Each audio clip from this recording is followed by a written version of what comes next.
My name is Joe Hooper. I'm an assistant professor here in the Department of Physics at Naval Postgraduate School. I've been here about 2 years.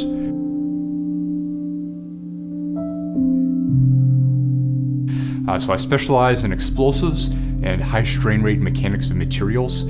This involves the materials in extreme conditions, very, very rapid loading, high pressures, high temperature.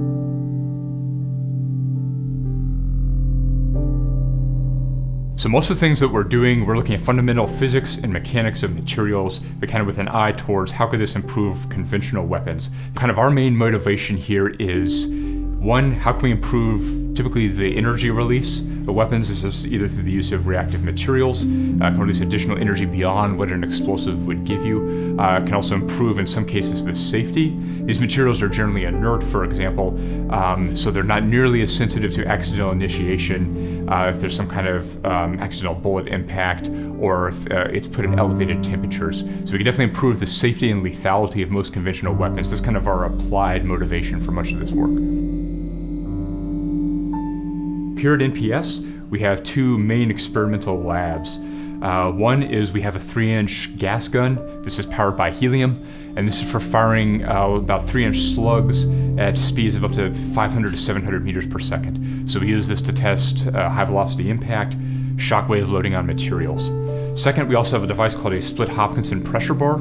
This is for testing materials under very rapid compression. Similar type of compression time scales is what I might get in an actual detonating warhead, but without the cost of doing your actual field experiments with explosives and so on.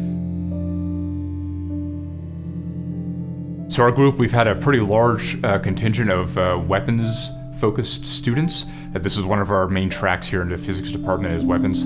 And so we've had a good number of Navy, Army, Marine Corps, international students. Also have a postdoc right now. It's good in this case because the students take a number of classes here that are focused on weapons, and it dovetails very nicely with what they actually do in our lab in terms of weapons research. So we've relied very heavily on a lot of student labor. It's been great. Students have been highly motivated. Often they bring a lot of operational experience to the table, which I don't have, and so they can comment on, this is how we actually use this weapon system, and frequently have a lot of very valuable input in this area.